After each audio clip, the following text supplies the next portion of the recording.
What's up, guys? I'm out here in San Simeon hiking. You can see the ocean behind me, and on this trail there's fresh cow poop. And one of the hikers I just passed said he's seen like bulls up here. I guess I'm on someone's land here. There was a sign back there that said it was okay for day hiking, but of course you can't camp on their land. So I'm camping up at the Creek Campground in San Simeon, and I'm in site number 12 of the, I think it's called C12 of the campground. And it's like one of the only ones that's tent only. Everybody else has like a big camper, and it's not the best place. It's a little bit windy, and the dirt is so hard that you can't pound your stakes in to stake your tent down. So I had a little bit of trouble doing that. I ended up putting my camping battery inside the tent just in case a big gust of wind comes around. And my site is like totally full of squirrels too. I counted like 5 squirrels looking around in this teeny tiny camp area. It's basically just big enough to have a tent, a table, and a fire pit.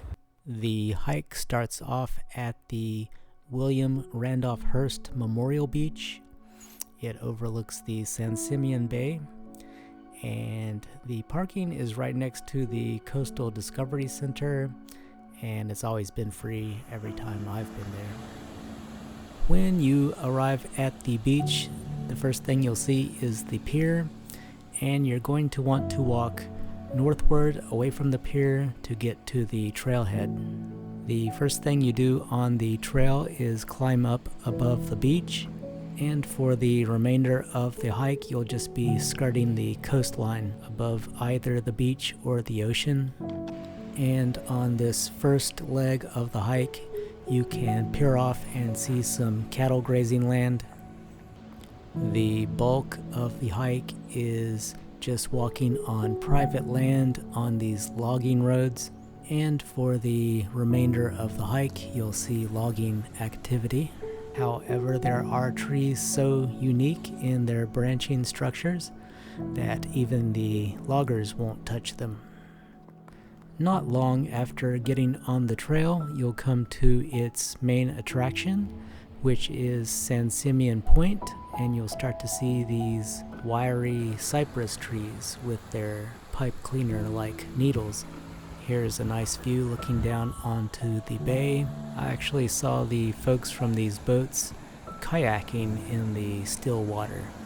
Here we are looking up the coast at a secluded beach, and here we are looking up the trail, contemplating our next move. The softness of the trail is notable, secondary to the mulching chips these loggers have provided. The path is further defined by these brotherly rows of trees. So this kind of sucks. There's a big do not enter sign here. So I guess we'll turn around and find something else to do. It then did occur to me that the sign was placed to the side of the road as it was not applicable at the present. The trail is actually nice mulch, just from them mulching up these tree limbs and stuff. So it's actually kind of nice to walk on. It's pretty interesting back in here to the left of where I'm walking is all these Monterey cypress trees that are kind of closely aligned such that they're keeping the ocean breeze from blowing on us too badly right here. So, but I can hear the ocean, and every once in a while I'll see the ocean. There indeed was a curious outlet to explore. I walked down its path, initially weary of falling into the ocean.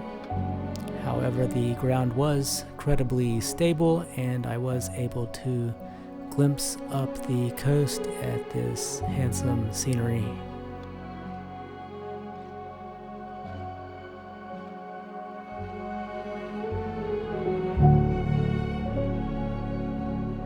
Totally massive trees, and either the logging crew has come through and knocked them down, or possibly a storm has come through and knocked a few down.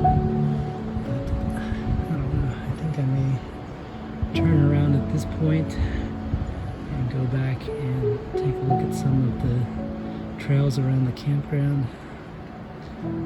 Looks like this just goes on down the coast for a while.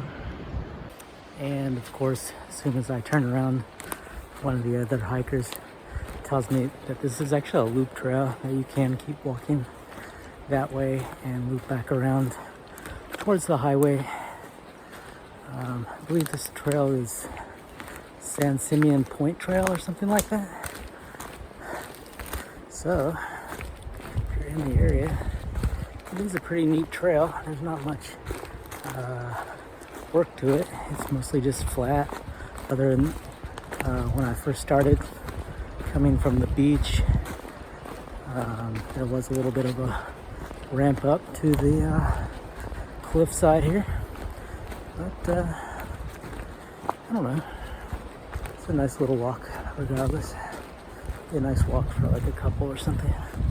And I have to say, just walking through these big trees, and every time the wind blows through them and they creak a little like an old wooden ship or something, it is a bit spooky.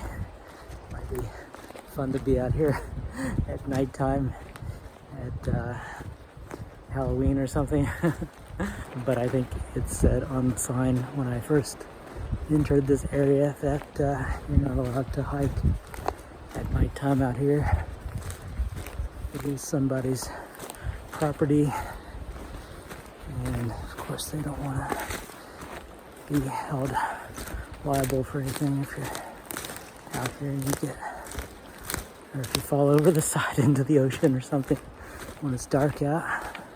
And you might have noticed in some of these clips I'm using some gaiters. These tend to help when I'm walking on the beach. I've noticed if I just have hiking shoes and nothing else on at the beach, I always get sand in my shoes, so I always tend to bring these gaiters with me. At the end of the trail and along the beach, you'll be able to see the Hearst Ranch Winery. I have been there, but years ago, and somewhat recall a nice bubbly rosé or white wine. Back at camp, we're working with the Santa Fe style rice and beans with chicken by Backpacker's Pantry. And true to Camp Hike Live California fashion, we've got the lights on the tent because we love moths so much.